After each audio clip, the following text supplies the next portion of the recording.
2003 saya mulai konsen di dunia hukum juga 2006-2007 dan juga mulai masuk di dunia politik tersebut karena saya pikir modal sudah cukup modal dan lain-lain, saya berani konsentrasi full di dunia politik. Nah, akhirnya tahun 2009 saya putuskanlah untuk masuk mendaftarkan dari calon anggota legislatif di Kota Surabaya dan langsung terpilih. 2009 langsung terpilih. 2004 memang kita sudah daftar tapi waktu itu masih coba-coba. Tapi 2009 kita serius dan akhirnya terpilih menjadi anggota DPRD dari Surabaya Dapil 4 ya, dengan suara terbanyak di Partai Golkar. Dengan suara terbanyak di Partai Golkar. Nah, Mas Adis juga pernah menjalankan sebagai wakil wali kota berdampingan dengan Mas Arief Affandi. Ya, jadi setelah terpilih menjadi anggota Dewan, saya terpilih langsung juga 2009 jadi ketua partai. Nah, karena ketua partai, saya direkomendasi oleh partai untuk menjadi calon wakil wali kota 2010 waktu itu berdamping dengan Arief Affandi dan memang kita belum terpilih, tapi waktu itu merupakan satu pesaing yang ketat bagi wali kota terpilih. Sekarang kita kalah selisih 25% waktu itu. Apa sih Mas waktu itu motivasinya?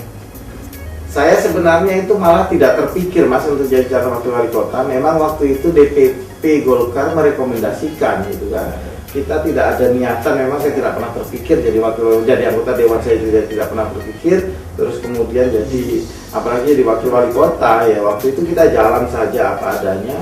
Jadi memang ya cukup ini juga kaget-kaget juga kita kan waktu itu. Ya, Mas, kalau saya boleh berbicara tentang kondisi perpolitikan di Surabaya. Kalau Mas Adis ini di Komisi A, Mas. Yes. Komisi A. Kalau beberapa waktu terakhir memang menjadi sorotan ini kualitas wakil rakyat, Mas. Dari kacamata seorang Adis Kadir melihat terkait anggapan miring dan lain sebagainya, bagaimana Mas Adis?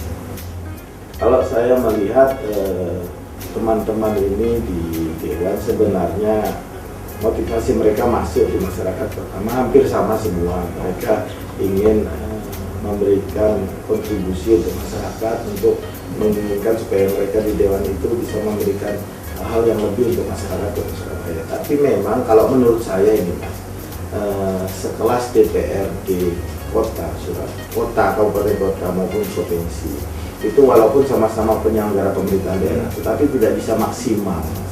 Karena segala sesuatunya nanti kalau contoh kita mau ambil keputusan, kita voting, kita juga lihat suaranya seperti apa. Kemudian apabila sudah diputuskan komisi mesti diusulkan ke badan musyawarah. Badan musyawarah nanti diparipurnakan. Paripurnakan lagi nanti harus setelah itu juga seperti peraturan daerah harus juga direvisi gubernur. Gubernur setuju apa tidak?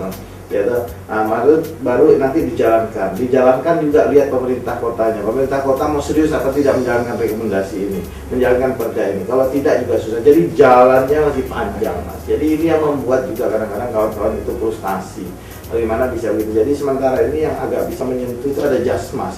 Dari Jasmas ini saja kita langsung bisa. Jasmas itu adalah jaring aspirasi masyarakat di mana kita anggota dewan mempunyai anggaran 1 miliar 1 tahun. Nah ini saja yang terus-terus kita beri kepada masyarakat, kebutuhannya apa segala macam. Tapi untuk yang hal-hal lain kita terbentur banyak birokrasi. Nah ini juga salah satu alasan kenapa saya sudah memutuskan untuk berhenti di DPRD Kota Surabaya. Lebih baik saya maju ke DPR RI. Karena apa? Karena DPR RI ini betul-betul anggota legislatif. Kenapa saya bilang betul-betul anggota legislatif? Segala bentuk keputusan, segala bentuk keinginan tidak tergantung dengan pemerintah. Jadi dia punya hak independen untuk memutuskan. Kalau DPR RI sudah memutuskan A, pemerintah harus ikut A. Itu tidak terjadi di DPRD provinsi dan DPRD kabupaten kota, karena ini sama-sama punya penyalahgunaan. DPRD kabupaten di bawah gubernur, DPRD provinsi di bawah Depdagri. Nah, kalau DPR RI betul-betul independen, jadi apa yang diputuskan dia jalan. Jadi saya berpikir untuk betul-betul kita menjadi anggota legislatif ya harus di DPR RI, karena segala keputusan harus dijalankan oleh pemerintah. Kalau di kota dan provinsi saya pikir tanggung-tanggung saya kita percuma jadi anggota dewan, setengah-setengah juga kita untuk bisa menyalurkan aspirasi masyarakat. Gitu. Itulah salah satu motivasinya juga. Itu jadi motivasi seorang Adis Kadir untuk melenggang ke Senayan. Ya. Nah, kalau bicara yang hari ini memang faktor dari seorang Adis Kadir sendiri bahwa melihat politik di Indonesia ini seperti apa, Mas Adis? Kalau saya menilai politik ini, saya kemarin ini Mas, satu hal yang cukup bagus, saya kunjungan kerja ke Korea, saya mewakili DPRD Kota Surabaya dalam rangka penandatanganan MOU kerjasama antara DPRD Kota Surabaya dengan DPRD Kota Besar di Korea. Nah, di sana ada satu hal menarik saya lihat di sana. Seluruh fasilitas yang ada di DPR itu semua luar biasa. Malah DPR RI kita kalah. Namanya rapat paripurna itu sudah sistem elektronik semua. Ada ini, terus kemudian liftnya, terus apa ini, semua fasilitas ada. Saya sempat bertanya di sana, kenapa kok fasilitas ini gampang? Tidak ada, apakah ada demo atau apa untuk mengalami? Tidak ada demo sama sekali. Loh, kenapa kok masyarakat sini bisa menerima wakil rakyatnya bermewah-mewah seperti itu? Jawabnya simpel Mas, karena seluruh kebutuhan masyarakat di sini sudah terpenuhi semua, jadi tidak ada lagi hal-hal yang terlupakan dari keinginan masyarakat. Jadi apapun yang diinginkan oleh wakil rakyatnya mereka semua support. Nah, ini secara global kita melihat, baik itu di kota, provinsi maupun DPR RI, semuanya itu orang kalau provinsi di DPR RI pun rubah kursi saja orang sudah protes, mau bangun WC aja sudah protes gitu kan. Jadi apa yang ini ada baiknya kita contoh di sana. Mungkin warga kita masyarakat keinginannya itu masih banyak yang belum terpenuhi. Jadi saya berpikir untuk perpolitikan di Indonesia secara keseluruhan, ayo kita dulu penuhi keinginan masyarakat ini agar supaya fasilitas-fasilitas kita juga apabila kita anukan tidak diprotes oleh masyarakat. Gitu loh. Pak, nggak terasa ini Mas, sudah 30 menit saya lagi di rumah. Ya, pemirsa, itu tadi perbincangan saya dengan seorang Kadis Kadin mulai dari awal karirnya mengenyam pendidikan hingga pekerjaan hingga menjadi seorang pengusaha dan hari ini menjadi seorang wakil rakyat, dan insya Allah kedepannya akan menjadi melenggang kesenangan untuk mewakili rakyat Jawa Timur di DPR RI, dan semoga edisi kali ini bisa menjadi inspirasi bagi Anda. Dan akhir kata saya juga para peserta dan itu yang bertugas undur diri, tetap saksikan di balik, karena ada kisah di balik kehidupan, ada titik menuju perubahan. Sampai jumpa.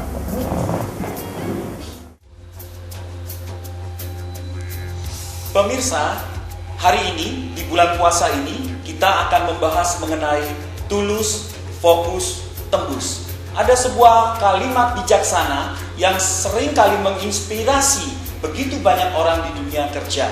Ketika engkau berhasil dalam sebuah pekerjaan, bersiap-siaplah untuk fokus pada pekerjaan yang baru.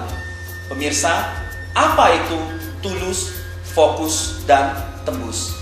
Ada seorang pengarang buku yang sangat terkenal yang bernama Bapak Misbahul Huda. 17 tahun yang lalu, dia seorang pemuda yang lulus dari sebuah universitas Gajah Mada dengan gelar cum laude. Dengan begitu idealis, dia masuk ke sebuah perusahaan yang sangat besar. Apa yang terjadi?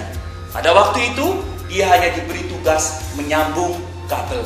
Setiap hari dia lalui menyambung kabel yang satu dan menyambung kabel yang lain. Tentu hal itu membuat jiwanya berontak. Saya lulusan terbaik UGM, mengapa saya hanya diminta menyambung kabel? Dan dia bertanya kepada pimpinannya, "Wahai pimpinanku, mengapa engkau menggaji saya tinggi hanya untuk menyambung kabel?" Kemudian Bapak pimpinan mengatakan bahwa tulus, fokus, tembus. Dia merenung apa yang dikatakan itu selama 17 tahun. Akhirnya dia memimpin begitu banyak perusahaan. Pimpinannya adalah Bapak Dahlan Iskan. Pemirsa, tulus, fokus, dan tembus harus menjadi pemikiran utama kita ketika kita berhasil menyelesaikan sebuah pekerjaan kepada pekerjaan yang lain. Seperti selembar kertas, ketika kita bentangkan di bawah sinar matahari, pada terik sinar matahari yang tinggi, kertas itu tidak akan terbakar. Tetapi ketika kita letakkan sebuah kaca pembesar di atasnya, dalam 5 menit kertas itu akan terbakar. Itulah kekuatan dari fokus. Pemirsa, fokuslah dalam kehidupanmu, maka apapun yang kau inginkan akan berhasil. Ada cerita di balik kehidupan, ada titik menuju perubahan.